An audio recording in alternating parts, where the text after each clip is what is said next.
মন্তেশ্বর বিধানসভা কেন্দ্রে আমাদের পাড়া আমাদের সমাধান সরকারি প্রকল্পের ক্যাম্পে পরিদর্শনে এলেন মন্ত্রী সিদ্দিকুল্লাহ চৌধুরী। পরিদর্শন শেষে সাংবাদিকদের মুখোমুখি হয়ে কি জানালেন শুনুন। এই এনওসি দিচ্ছে না বিভিন্ন পঞ্চায়েত, এই বিষয়ে যদি 40 লক্ষ বলিনি আমি যেটা বলেছি আমার প্রকল্প অলরেডি আমি ডিএম কে দিয়েছি। আচ্ছা, আমার কাছে অভিযোগ এসেছে মন্তেশ্বরের দু একটি পঞ্চায়েত বলছে এটা আমার পঞ্চায়েতে এনওসি দেব না। আসলে লেখাপড়া পঞ্চায়েতের প্রধান নয়, পঞ্চায়েত প্রধানই কি এনওসি দিচ্ছে না? পঞ্চায়েতের প্রধানই দেবে। পরিকল্পনা আপনার বিধায়ক ফান্ড রূপায়িত হবে জেলা থেকে। তার ধারণা করা উচিত লেখাপড়া জেনে যেটা আমি পারবো না এমন কাজ, যে কাজ সে করার অধিকার রাখে না, তার পাড়ায় উন্নয়ন হবে। তিনি না দিলে তিনি ফেল করবেন, গোল্লা খাবেন। আর আমি তো 100-তে 100 পাবো, সেটা ভাবছেন না? আটকাতে পারবেন? এই যে আমার সমাধান আমার পাড়া, আমি করতে দেবো না, নাক্ষত্রা দিয়ে করতাম। কোন কোন পঞ্চায়েত দিচ্ছে না আমি সেটা বলবো। বলছি যে এই যে আমার পাড়া আমার সমাধান, এই যে এই 9টা থেকে 11টা পর্যন্ত আপনি দুটো ক্যাম্পই ঘুরলেন, লোক নাই, এর জন্য দায়ী কারা? এ লোক নেই তো যারা আসেনি তারা তাদের জিজ্ঞাসা করুন। আর যারা বদজাতি করছে তারা বদজাতি করবে, তাদের রক্তে বদজাতি আছে, উন্নয়নটা আটকাতে পারবে। একটা জিনিস পরিষ্কার হলো না, আমাদের বক্তব্য হচ্ছে প্রধান কি এনওসি দিচ্ছে না, প্রধানই কি এনওসি? আমি তো বলছি তো কথাটা একবার বললাম একবার।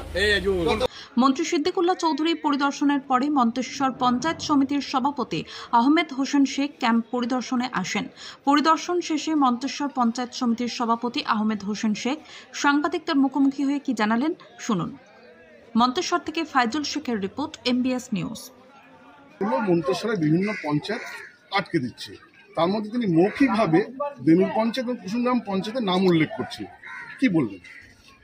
দেখুন, আমি মনে করি যারা প্রশ্ন করছেন আপনারা সাংবাদিক, আপনারা জ্ঞানী মানুষ, আপনার পঞ্চায়েতগুলোকে যে খোঁজ খবর নেন, যে ওনার কোনো টাকা কোনো পঞ্চায়েতকে যদি দিয়ে থাকে সেটা পঞ্চায়েত থেকে যদি খোঁজ পাবেন, সেটা পঞ্চায়েতের কাছে আপনারা খোঁজ খবর নেন না। ভিত্তিহীন কথাবার্তারা, এগুলো কোনো মানে হয় না। আচ্ছা, 9টা থেকে পাড়ার সমাধান চলছে মূলগ্রাম পঞ্চায়েতের, তা উজনা এবং ভাগড়া যে স্কুলে হচ্ছে, মন্ত্রী সাহেব এর আগে এসেছিল, ওখানে দেখা যাচ্ছে জনগণ বা মানুষকে ভিড় কম এবং 2-1 জনা। আজকে আপনি আসার পর এই মানুষজন এখানে উৎসাহিতভাবে এসেছে এবং উনি অভিযোগ করছেন কেউ বা কারা আটকে দিচ্ছে, এ সম্পর্কে আপনি কি বলবেন? দেখুন, এসব ভিত্তিহীন কথাবার্তার কোনো উত্তর আমি দিতে পারবো না।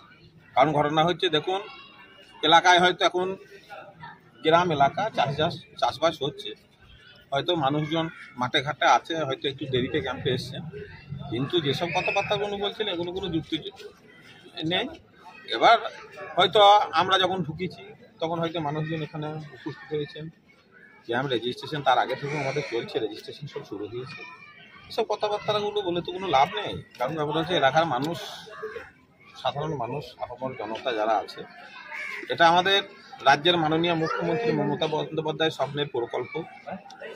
আমাদের ভাগড়া মূলগ্রাম অঞ্চলের দুটো জায়গা যে আমাদের ক্যাম্প হচ্ছে, 2টো করে বুথ নিয়ে ক্যাম্প হচ্ছে। সেই ক্যাম্পে আমাদের এখানে সাধারণ মানুষ, কোনো রাজনৈতিক দল নয়, এই গ্রামের সমস্ত মানুষ, সমস্ত ধরনের দলের মানুষ এখানে আছে এবং উজনা সিজনা পঞ্চপাড়া যে স্কুল আছে সেখানেও আছে। এখানে আমাদের তো সমস্ত সম্প্রদায় এবং সমস্ত দলের মানুষ এখানে সকলে উপস্থিত হয়েছেন। তাদের মতামত, তাদের যুক্তি, তাদের ভিত্তিতে এটা হচ্ছে আমাদের পাড়া আমাদের সমাধান। বুথভিত্তিক যারা কর্মীরা এখানে উপস্থিত হয়েছেন, কর্মীরা সাধারণ মানুষ আর উপস্থিত হয়েছে, রং দেখে না, রং বেছে না, সমস্ত সাধারণ মানুষ এখানে উপস্থিত হয়েছে। তাদের মতামত